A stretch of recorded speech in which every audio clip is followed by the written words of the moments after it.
Hello and welcome to Raju Notes channel, your pit stop for weekly current affairs updates. The updates tailor-made for students taking all kinds of competitive exams like UPSC, civils, defense and placement interviews. Please subscribe to the channel and stay updated every Sunday.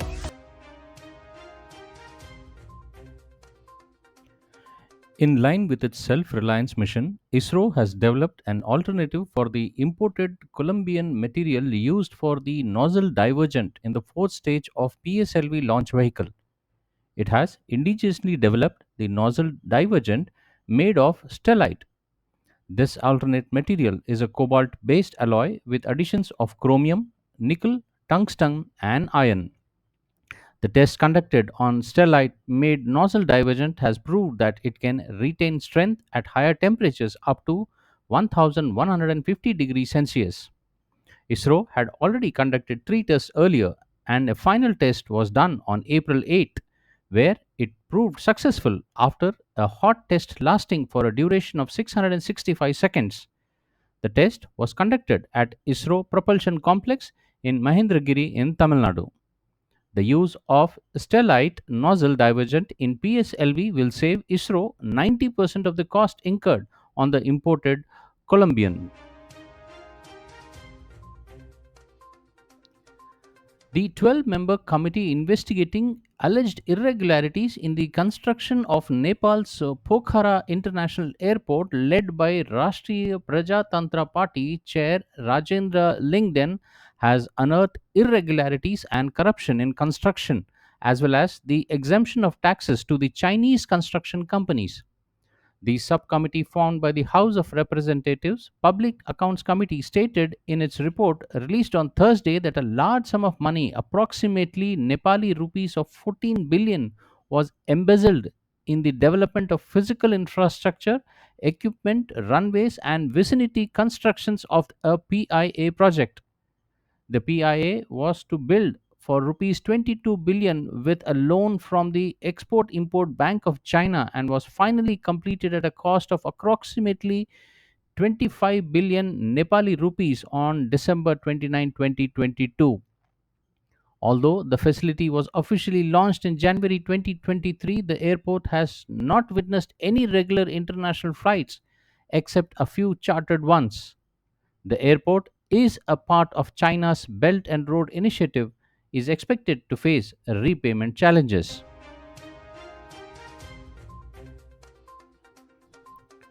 Finance Minister Nirmala Sitharaman said that India is actively engaging with the new US administration and hopes to conclude the first tranche of bilateral trade agreement positively by fall, that is September October this year. Earlier this year, US President Donald Trump and Prime Minister Narendra Modi agreed to launch talks for a bilateral trade agreement BTA, which is part of a new goal, Mission 500. Mission 500 aiming to more than double the trade between two countries to 500 billion US dollars by 2030. Ms. Sitharaman is also scheduled to meet the US Treasury Secretary Scott Bessent and is expected to speak to the officials at the United States Trade Representative's office. On a 5 day trip to the United States, she is slated to deliver a keynote speech at Stanford University and hold discussions with CEOs in San Francisco on investment and technological advancements. The visit will also include participation in diaspora events enhancing India's global culture presence. In Washington, D.C., Sitharaman will attend the IMF and World Bank Spring Meeting and G20 finance ministers and central bank governors meeting. After completing her US trip, Sitharaman will travel to Peru for a visit from 26th to 30th of April. The Indian Navy successfully completed a major refit of Maldivian Coast Guard ship MNDF Huravi at the Naval Docks Mumbai, highlighting strong diplomatic and military cooperation between the two countries. The refit was done as part of India's commitment to the regional maritime security under the vision of mutual and holistic advancement of security and growth for all in the region, Mahasagar, and its neighbor first policy. The ship set sail for Maldives upon completing her maiden normal refit at Naval Dockyard, Mumbai. Over the last 4 months since her arrival in Mumbai on 13th November 2024, major works concerning the maintenance of all the machinery, weapons, and sensors, along with habitability upgrade, were undertaken. The ship was thereafter put through rigorous harbor and sea trials, operational checks of equipment, safety audits, and operational sea training before her departure. The Make in India ship was handed over to MNDF, that is Maldivian National Defense Forces, in May 2023 as a replacement for an older platform. The ship had played a crucial role in humanitarian assistance and disaster relief (HADR) and medical evacuation operation across the Maldivian archipelago. Prime Minister Narendra Modi cut short his state visit to Saudi Arabia following a terror attack in Pahalgam, Jammu and Kashmir. The Prime Minister was originally expected to return 2 days later. Despite the shortening trip, Prime Minister's visit to Kingdom of Saudi Arabia had several key outcomes. The two leaders reviewed the full spectrum of cooperation covering energy, defense, trade, investment, technology, culture, and people to people exchanges. Progress on the India Middle East Economic Corridor was also discussed, with both sides reaffirming their shared vision and commitment to accelerating work on the initiative. Four important agreements, including the areas of space, health, and anti doping, were signed during the bilateral engagements. A significant outcome of the visit was the expansion of the Strategic Partnership Council from two to four committees, underscoring the growing depth of bilateral ties. The two leaders also welcomed the progress made by the Joint High Level Task Force on Investments. Saudi Arabia has expressed interest in investing in a wide range of sectors in India, including energy, petrochemicals, infrastructure, technology, and fintech. Prime Minister Modi also expresses appreciation to His Royal Highness Crown Prince Mohammed bin Salman for care and support extended to the 2.7 million strong Indian diaspora living in the kingdom. India took a series of strong measures following the Pahalgam terror attack, including suspensions of the Indus Water Treaty 1960 and the closure of integrated checkpost Atari with immediate effect. Briefing media in New Delhi, Foreign Secretary Vikram Misri said that the Pakistani nationals will not be permitted to travel to India under these SAARC visa exemption scheme. He further stated that any SARC visa exemption schemes visas issued in the past to Pakistani nationals are deemed cancelled. He said that any Pakistani national currently living in India under SVES visas have 48 hours to leave India. The Foreign Secretary informed that military, naval, and air advisors in the Pakistani High Commission in New Delhi have been declared persona non grata. He emphasized that they have a week to leave India. India will be withdrawing its own defense, navy, and air advisors from Indian High Commission in Islamabad. Mr. Misri stated that these posts in the respective high commissions are deemed annulled. 5 support staff of the service advisors will also be withdrawn from the both commissions. Foreign Secretary said that the overall strength of high commissions will be brought down to 30 from the present 55 through further reductions by 1st of May. Mr. Misri said that this attack came in the wake of the successful holding of elections in Jammu and Kashmir and its steady progress towards economic growth and development. Strong expressions of support and solidarity have been received from many governments across the world, which have unequivocally condemned the terror attacks. The CCS recorded its appreciation for such sentiments, which reflect zero tolerance for terrorism. World Immunization Week 2025 by World Health Organization began this week across the globe. The week-long campaign will last till 30th of this month. The World Immunization Week is celebrated in the last week of April to promote the life-saving power of immunization. The theme for this year is Immunization for All is Humanly Possible. This theme emphasizes the importance of ensuring everyone, regardless of age or location, has access to life saving vaccines.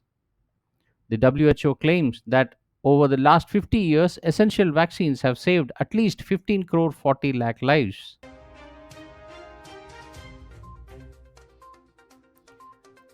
The inaugural Army to Army staff talks between the Indian Army and Royal Saudi Land Force (RSLF) were held in New Delhi this week. The discussions focused on annual defense cooperation plan covering joint exercise Sada Tanseek, training, military education, domain expert exchanges, and engagements in the area of mutual interest. Both sides also explored avenues of collaboration in operational logistics, battlefield management system, and niche technologies to enhance interoperability and capability development. The National Zero Measles Rubella Elimination Campaign 2025-26 was launched in New Delhi this week on the first day of World Immunization Week. This marks a significant step towards India's goal in eliminating measles and rubella by 2026. Launching the campaign virtually, Health and Family Welfare Minister JP Nadda said the campaign marks an opportunity to achieve 100% immunization cover by administering 2 doses of measles and rubella vaccine to the children. He highlighted that 332 districts in the country have reported zero measles cases and 487 districts have reported zero rubella cases during January to March this year. The minister also called upon states for inclusive participation of all MLAs, MPs, local and panchayat heads to spread awareness about the vaccination against measles and rubella. Measles and rubella are highly infectious viral diseases that can lead to serious illness, lifelong complications, and even death.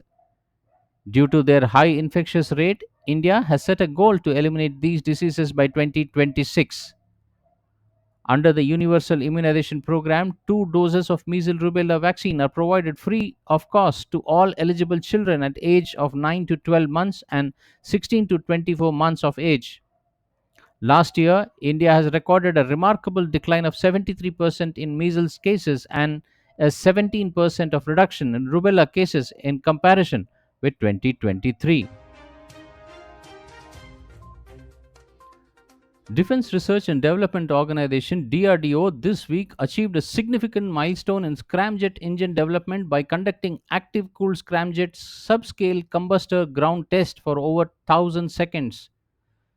Defense Research and Development Laboratory, which is a Hyderabad based laboratory of DRDO, conducted the ground testing at a newly built state of the art scramjet connect test facility. The ground test is in continuation to the earlier test report for 120 seconds in January. With the successful test, the system will soon be ready for full scale flight worthy combustor test. Defense Minister Rajnath Singh has complimented DRDO, industry partner, and academia for the remarkable achievement. He termed the success of a reflection of the government's strong commitment in realizing critical hypersonic weapon technologies for nation. Hypersonic cruise missile is a class of weapon that can travel more than 5 times the speed of sound for a long duration and is powered by air breathing engines. Air breathing propulsion system having supersonic combustion play a crucial role in long duration cruise missiles. This test validates the design of a long duration scramjet combustor as well as the test facility. US President Donald Trump has said that Russia and Ukraine are very close to a deal on ending conflict between the two countries. President Trump's remarks came following a meeting between his envoy Steve Witkoff and Russian President Vladimir Putin in Moscow. Ukraine was not part of the talks. Speaking in Rome, the US President stated that most of the key points of the potential deal have already been agreed upon. He said, "The war is killing 5,000 people a week and must end soon." He also accused Ukraine of delaying a rare earth minerals deal with US. Meanwhile, the Kremlin described the 3 hours meeting between Mr. Witkoff and President Putin as constructive, saying it helped in bringing the US and Russian positions clear. However, Ukrainian President Vladimir Zelensky stressed that full and unconditional ceasefire must come first before any talks on territorial issues. He also called for more pressure on Russia, saying it was the only way to achieve peace. According to the media reports, the US plan also blocks Ukraine from joining NATO and includes US recognition of Russia's annexion of parts of Ukraine. European and Ukrainian leaders oppose this and want to discuss the territory only after a ceasefire. The government has said more than 1 crore 49 lakh passengers have benefited from the affordable regional air travel scheme UDAN. The scheme was launched in October 2016 to provide connectivity to unserved and underserved regions through revival of existing airstrips and airports. The Civil Aviation Ministry has said that 625 UDAN routes have been operationalized, connecting 90 airports across the country. It said India's airport network expands to more than double in decade from 74 airports in 2014 to 159 airports in 2024. Electronics and IT Minister Ashwini Vaishnav today launched Electronic Component Manufacturing Scheme guidelines and online portal in New Delhi. Recently, the Union Cabinet has approved this scheme with the funding of 22,919 crore rupees to make India Atmanirbhar in electronics supply chain. The guidelines have been formulated with intense industry consultation.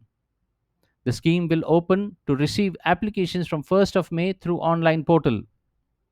Speaking on the occasion, Mr. Vaishnav said the electronics manufacturing has increased 5 times and electronics exports have increased 6 times in last 10 years. He requested industry to set up design team. Electronics Components Manufacturing Scheme aims to develop a robust component ecosystem by attracting large investments in electronic component manufacturing ecosystem, increasing domestic value by integrating Indian companies with global value chains. It envisages to attract investment of over 59,000 crore rupees and generate additional direct employment of over 91,000 persons.